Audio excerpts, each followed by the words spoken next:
Una vez más, México estaba en guerra. Pero esta era una guerra civil. Por un lado estaban los constitucionalistas y por el otro Villa y Zapata.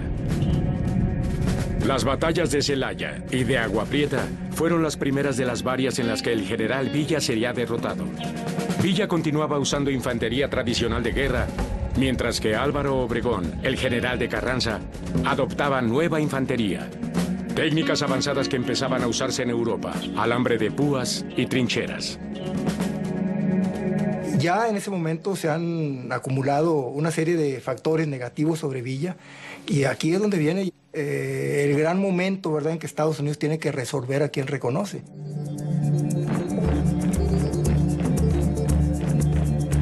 Para entonces, la Primera Guerra Mundial estaba embravecida en Europa y Estados Unidos estaba a punto de dejarse llevar por esta vorágine.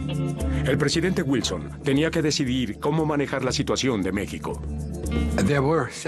Había varios factores que inclinaban a la administración de Wilson a lanzarse contra Villa. Uno de los más importantes era el hecho de que Villa había sido derrotado.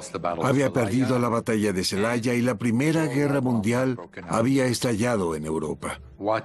Lo que los norteamericanos querían era un México tranquilo y estable. Desde que Carranza había ganado, ellos lo habían apoyado. Villa estaba indignado por la traición de Estados Unidos. Por eso arremetió y atacó la base militar de Furlong en Columbus, Nuevo México, donde murieron 18 norteamericanos y más de 100 de sus hombres.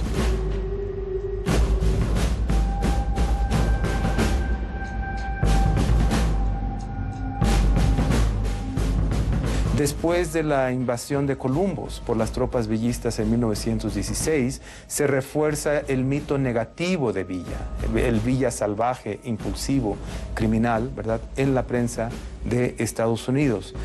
Pero del lado mexicano, curiosamente, sucede lo opuesto. La invasión de Columbus es visto como un acto de reafirmación nacionalista del pueblo de México ante, ¿verdad?, un vecino que suele humillar y explotar, ¿verdad?, a los inmigrantes mexicanos.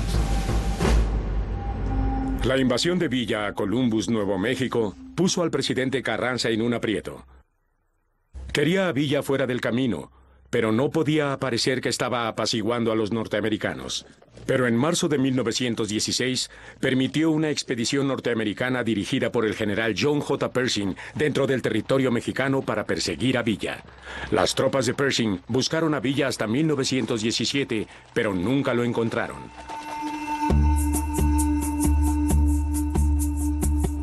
Villa fue traicionado por Estados Unidos y luego arrinconado por su propio presidente cuando Carranza se retractó del pacto de dejarlo salir libremente hacia Cuba.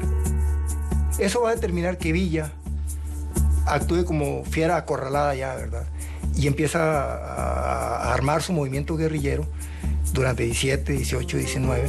Entonces vuelve a crecer y a tomar ciudades, vuelve a tomar Ciudad Juárez, vuelve a tomar Parral, vuelve a tomar varias poblaciones importantes aquí en el estado. La gente tenía miedo de su capacidad militar.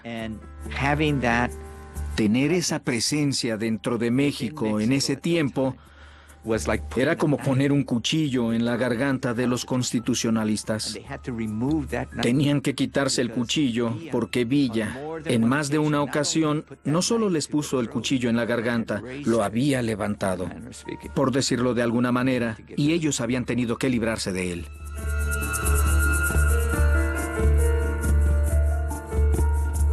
Villa probaría ser más que una amenaza para muchos, mientras el presidente Venustiano Carranza intentaba mantener bajo control el derramamiento de sangre de la revolución.